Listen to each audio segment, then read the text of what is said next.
Houston, the rocket has landed. Stupid.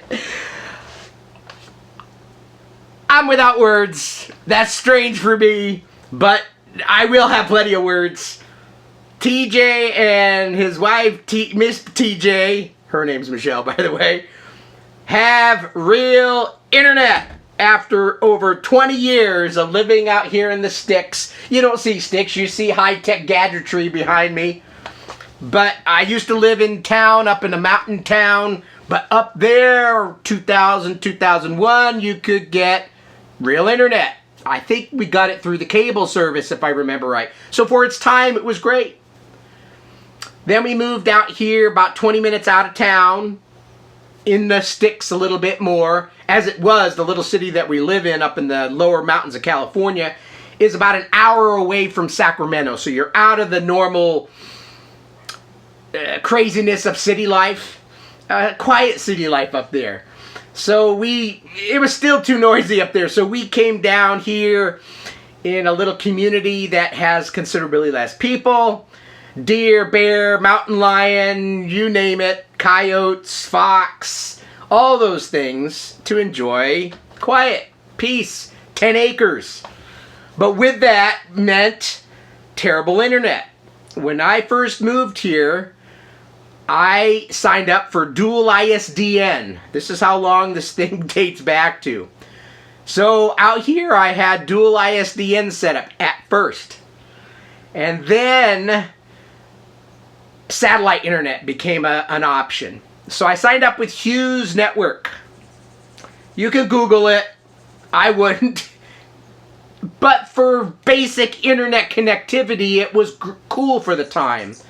But as time progressed and real internet became an option, it was like pulling teeth. It's not great. If all you needed to do was email and a periodic web page, you're fine. But any real life internet stuff, you can't. There's too much lag. There's too much, I should say, too little data. 20 gigabytes per month allowed for about $90, $80 a month. Most of you burp that in a minute. So I've been pulling teeth out and pulling my hair out and going grayer and balder, but nice beard, for the last 20 years. In that 20-year interim, there was a company called Smarter Broadband here that actually I paid a climber to climb up. I don't know how tall this particular pine tree is.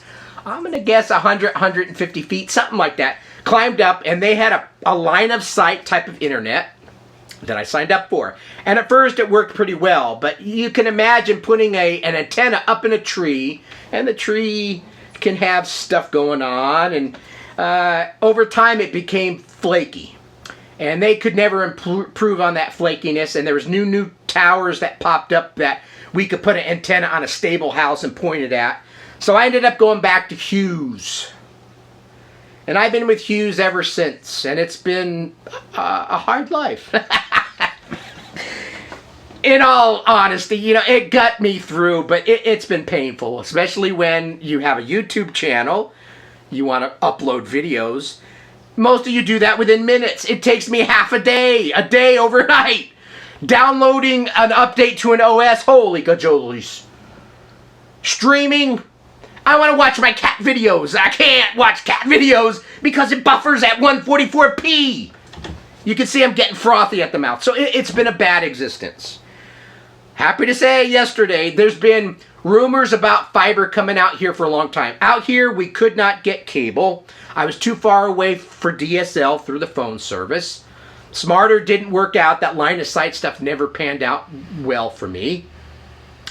Cell signal is non-existent here, or barely. I've got a WeBoost antenna, and I could just about get a bar, and it was flaky. Hughes was better, because at least it was constant internet, even though it was slow as molasses with a large ping time. So, there's been rumors about fiber coming out here for a long time, serving underserved areas that couldn't get real internet. And it's been back and forth, and it's 2 years out, it's 2 years out. It was always that famous 2 weeks, it'll be here in 2 weeks. Well, it was 2 years, and that 2 years just kept getting progressively longer.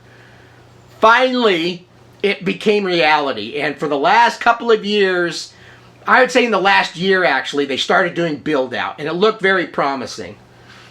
I was a little scared because normally fiber is underground, but you can do fiber above ground, but you then tend to have up here where trees are falling down all the time during storms and stuff. It's a little less good. You want it underground so you have less issues, right? But, so I thought, oh, they're never going to be able to dig through this rocky soil. It's going to take years. But they ended up running it via some places ground, some places up on the lines, the telephone lines. And yesterday, it was installed. About a month ago, they actually put the fiber line out. I've been following this for a long time. So when the technicians were coming out and running lines, I could get my juices flowing. I was getting excited. I even made a video saying, maybe this spring. It ended up being this summer, which is fine. It worked out. But finally, they've been serving these particular zones, and we were in zone 5. And they finally made the call and said, we can start installing service. So they put the box out there. And then yesterday, their house tech came out and ran line into the house and got it connected. I signed up for everything. Internet, TV, phone, all of it. So I can cancel Hughes, Dish, and AT&T. It's not going to be cheap, but it's going to be great. I'm pretty excited. So what does this mean? Well, I've only had it for less than a day. Every site that you do speed tests vary, but the best one I've been able to get is from speedtest.net, and down I pulled about 850 megabits per second, up 963. Some other, and that's wired, by the way. I've got a router behind this TV that I've got my Linux box connected to. Wireless, I'm getting between 300 to 400, sometimes 2, sometimes upper 4s. It's a bit variant depending on the age of the equipment I'm connecting. Needless to say, it blows anything out of the way that I've ever had. So even if I get 100 megabits per second, it's like, oh. So yeah, I streamed some videos yesterday, no buffering, highest resolution you could set it at. Netflix worked. We've had Netflix and Prime for years, but could barely watch it. We had to hold aluminum foil on our arms and ears and every appendage, if you can imagine that. Hey, this is a PG station. Don't imagine the crazy. But yeah, we had to do all this to buffer through a Netflix video. A 1-hour show, man, it took 2 hours to play back. And we only sporadically did it because most of the time I used my 20 gigabytes through Hughes within a matter of days. And then they slow you down, they throttle you. And their throttle speeds that they said would be 1 megabit per second was like 16K per second. K! You can see I'm frothing again. It was far from what they were saying it would be. It was terrible. But what does this mean in the whole glory of things? I can stream some kitty videos like all the rest of the billion people out there. My wife and I can enjoy some fun things that everybody else takes for granted now. Granted, whatever. But for YouTube, where it used to take a whole day to upload this video, half a day, few hours under good conditions, it should do it in mere minutes. I don't know yet.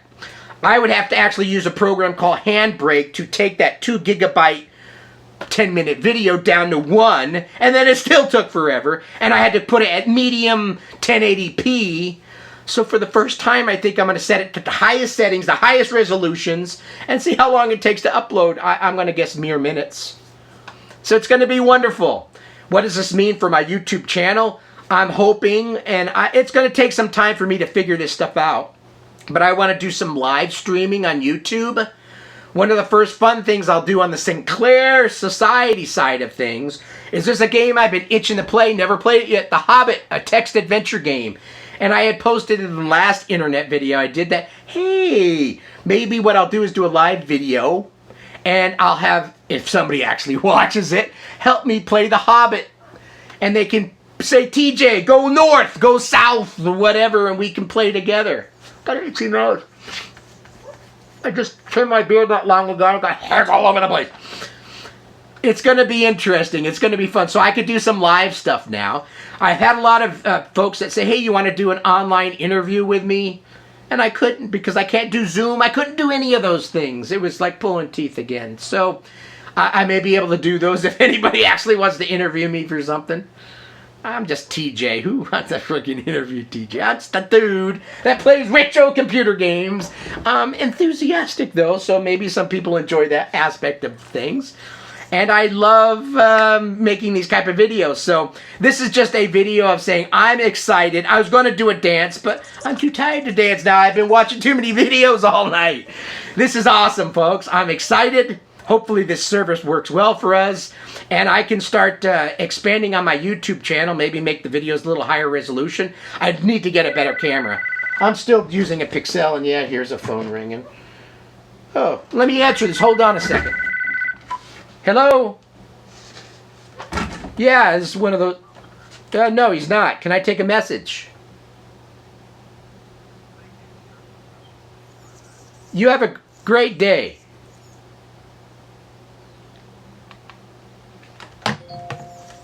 Call! See, I took a call live on the internet. No.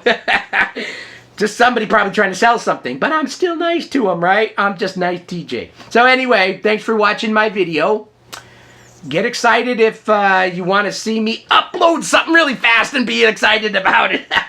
I'm excited. So let me see how long this takes. I'll maybe post a note down below that this video took X amount of time to upload. I'm pretty pumped. So thanks for watching this video. More fun things to come. I now need to learn how to do this live streaming stuff. I have no clue. Very high tech for TJ. So anyway, thanks for watching the video and have a great rest of your week. It's almost weekend. Peace. TJ's got real internet. TJ's got real internet.